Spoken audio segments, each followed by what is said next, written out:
command and control center for the entire Port of Long Beach. It's here that the entire security team, including the Coast Guard, Homeland Security, Police and Fire, and a number of other agencies, work to make sure that the port is safe and fully functional at all times. Whether it's an earthquake or terrorist incident, if the port were ever to be impacted during an emergency, it would immediately impact all of us, potentially slowing down the delivery of the essential goods we need to have in our stores, from fresh food to emergency supplies. That's why all the agencies that help keep an eye on the port regularly hold disaster response drills.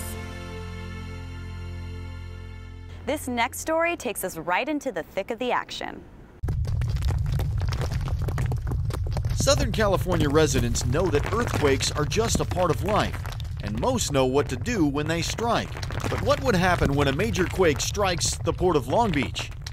One of the most important things, of course, is first recovery, but then business continuity. The port is such a significant enterprise here for not just the region, but also for goods movement internationally and through the nation. We take that very seriously. We realize that we live in an area where it's likely that we'll have an event, probably an earthquake event, and we want to be prepared to deal with that.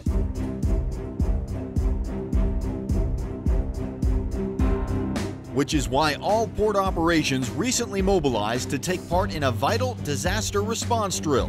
An inflatable shelter and multiple trailers combined to form a temporary command center, where port staff came together to respond to a simulated 6.9 magnitude quake and its expected effects. The exercise was a part of the port's long-standing comprehensive business continuity plan and a more than year-long coordinated effort by the incident management team. It even included a mock news conference that outlined the severity of the incident. Unless it's safe, we're not going to reopen facilities, and we're trying to determine how safe the facilities are before we send our staff in there to work. There's probably nothing more important than exercising. You can have plans and procedures, and if you don't practice them, it'll never really happen. Our responsibility here as a landlord port is to maintain the land and water infrastructure. We have satellite communication, internet communication via satellite. We have the ability to totally manage an incident. We're self-contained here.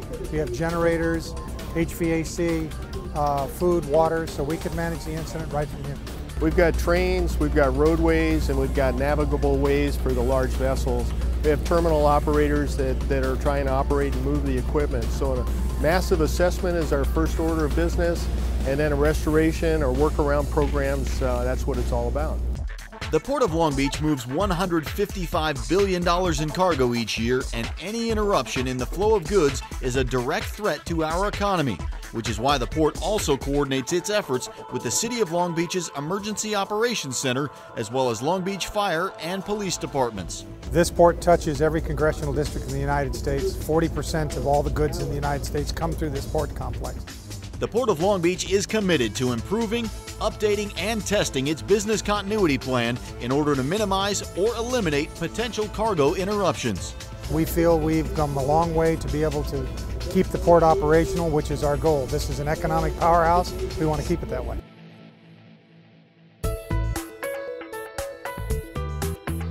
Being prepared really is key, but part of that is also having the right equipment. And when it comes to cool toys, you can't beat having a Vietnam warboat in your fleet that was retrofitted to help the port during emergencies. It's called the LCM-8 Seaforce, and what it can do is unbelievable. But first, a quick break.